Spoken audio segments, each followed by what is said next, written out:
اور میں گواہی دیتا ہوں کہ آپ صلی اللہ علیہ وآلہ وسلم اللہ کے پیغمبر ہیں۔ آپ کے بارے میں حضرت عیسیٰ ابن مریم نے خوشخبری دی تھی اور فرمایا تھا میرے بعد اس درخت کے نیچے کوئی بھی نہیں بیٹھے گا سوائے آخری پیغمبر کے۔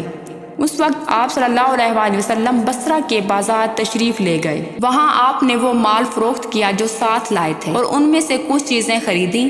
اس تجارت میں وہاں آپ سے ایک شخص نے جھگڑا کیا، لات اور عزا کی قسم کھاؤ۔ سرکار دو عالم نے فرمایا کہ میں ان بتوں کے نام پر کبھی بھی کسی قسم کی کوئی قسم نہیں کھاتا۔ آپ کا یہ جملہ سن کر وہ شخص چونک اٹھا، شاید وہ گزشتہ آسمانی کتابوں کا کوئی عالم تھا، اور وہ بولا کہ میں آپ کو پہچان گیا ہوں۔ اس کے بعد اس نے میسرہ سے الگ ملاقات کی اور ان سے کہا کہ یہ نبی ہیں، یہ وہی ہیں جس کا ذکر ہماری کتابوں میں ہے۔ میسرہ نے یہ ساری باتیں ذہن نشین کر لیں۔ راستے میں ایک اور واقعہ پیش آیا۔ سیدہ خدیجہ کے 2 اونٹ بہت ہی تھک گئے تھے اور چلنے کے قابل نہ رہے۔ ان کی وجہ سے میسرہ قافلے سے پیچھے رہ گیا۔ حضور نبی پاک سرکار دو عالم قافلے کے اگلے حصے میں تھے۔ میسرہ ان اونٹوں کی وجہ سے پریشان ہوا اور دوڑتا ہوا اگلے حصے کی طرف آیا اور اپنی پریشانی آپ کو بتائی۔ آپ اس وقت ان دونوں اونٹوں کے پاس تشریف لائے۔ آپ نے ان اونٹوں کی کمر پر ہاتھ پھیرا، کچھ پڑھ کر دم کیا۔ آپ نے جب ایسا کیا تو اونٹ اس وقت کھڑے ہو گئے اور بالکل ٹھیک ہو گئے۔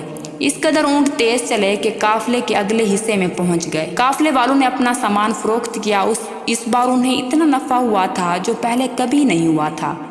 میسرہ نے یہ دیکھا کہ جب پیارے نبی سرکار دو عالم اونٹ پر ہوتے تھے تو ایک بادل آپ پر سایہ کرتا تھا۔ یہ تمام معجزے دیکھ کر میسرہ کے دل میں آپ کی خدمت گونج اٹھی اور ایسا لگا کہ جیسے وہ آپ کا غلام ہو گیا ہو۔ پیارے نبی سرکار دو عالم قافلے سے پہلے ہی حضرت خدیجہ رضی اللہ تعالی عنہا کے گھر پہنچے۔ اس وقت حضرت خدیجہ کچھ عورتوں کے ساتھ بیٹھی ہوئی تھی۔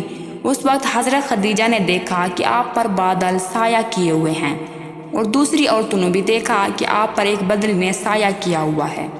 اس کے بعد سرکار دو عالم نے تجارت کا سارا خرید و فروخت کا معاملہ حضرت خدیجہ رضی اللہ تعالی عنہا کو بتایا۔ اس بار پہلے کی نسبت 2 گنا زیادہ منافع ہوا تھا۔ یہ سن کر حضرت خدیجہ بہت ہی خوش ہوئی اور کہا کہ میسرہ کہاں ہیں؟ تو آپ نے فرمایا کہ وہ ابھی پیچھے ہے۔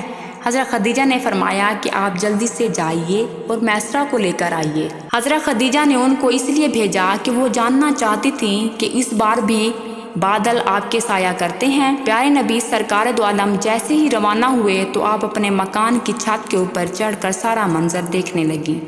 اس وقت بھی آپ کے اوپر ایک بادل نے سایہ کیا ہوا تھا۔ پیارے نبی سرکار دو عالم میسرہ کو لے کر حضرت خدیجہ کے پاس پہنچے۔ حضرت خدیجہ نے میسرہ سے کہا کہ میں نے دیکھا کہ ان پر بادل سایہ کیے ہوئے تھا، کیا تو نے بھی ایسا منظر دیکھا ہے؟ یہ سن کر میسرہ نے کہا کہ یہ منظر میں اس وقت سے دیکھ رہا ہوں جب ہم یہاں سے روانہ ہوئے تھے، اور میسرہ نے وہاں کے تمام معجزات حضرت خدیجہ رضی اللہ تعالی عنہا کو بتائے۔ یہ سن کر حضرت خدیجہ رضی اللہ تعالی عنہا نے آپ کو طے شدہ اجرت سے 2 گنا زیادہ دیا، جس کے بعد حضرت خدیجہ رضی اللہ تعالی عنہا اپنے چچا زاد بھائی ورقہ بن نوفل سے ملی۔ یہ پچھلی کتابوں کے عالم تھے۔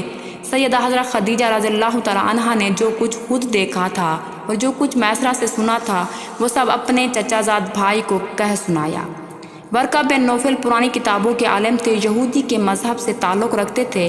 اس سے پہلے وہ یہودی تھے۔ حضرت خدیجہ رضی اللہ تعالی عنہا کی باتیں سن کر ورقہ بن نوفل بولے، خدیجہ اگر یہ باتیں سچ ہیں تو سمجھ جاؤ کہ محمد اس امت کے آخری نبی ہیں۔ دنیا کو ان کا ہی انتظار تھا، وہی یہ زمانہ ہے۔ پیارے نبی سرکار دو عالم نے صرف یہی تجارت کا سفر حضرت خدیجہ رضی اللہ تعالی عنہا کے ساتھ نہیں کیا تھا، پیارے نبی نے حضرت خدیجہ کا اور بھی بہت تجارت کا سامان فروخت کیا تھا۔ قریش کے بہت سے نوجوان ان سے نکاح کے خواہش مند تھے اور کافی لوگ ان کو نکاح کا پیغام بھیج چکے تھے۔ حضرت خدیجہ نے سب کو انکار کر رکھا تھا اور پیارے نبی سرکار دو عالم سے بہت ہی زیادہ متاثر ہو چکی تھی۔ لہٰذا حضرت خدیجہ رضی اللہ تعالی عنہا نے ایک خاتون کو جس کا نام نفیسہ تھا ان کو آپ کی خدمت میں بھیجا۔ اس نے آپ سے کہا کہ اگر کوئی دولت مند عورت آپ سے خود نکاح کی پیشکش کرے کیا آپ مان لیں گے؟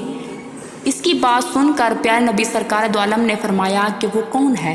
تو نفیسہ نے کہا کہ خدیجہ بنت خویلد۔ آپ نے ان کو اجازت دے دی۔ اس کے بعد نفیسہ حضرت خدیجہ رضی اللہ تعالی عنہا کے پاس آئی اس نے حضرت خدیجہ کو ساری بات بتائی۔ حضرت خدیجہ نے اپنے چچا کو، جس کا نام عمر بن ازر تھا، اس کو اطلاع دی تاکہ وہ نکاح کر سکیں۔ اور اس سے پہلے بھی حضرت خدیجہ رضی اللہ تعالی عنہا کی پہلے بھی 2 بار شادیاں ہو چکی تھیں۔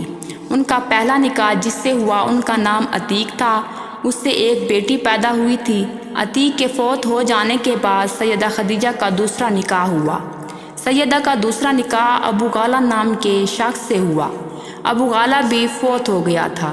اس کے بعد حضرت خدیجہ رضی اللہ تعالی عنہا بیوہ کی زندگی گزار رہی تھی۔ اس کے بعد انہوں نے پیارے نبی سرکار دو عالم سے نکاح کا ارادہ کر لیا۔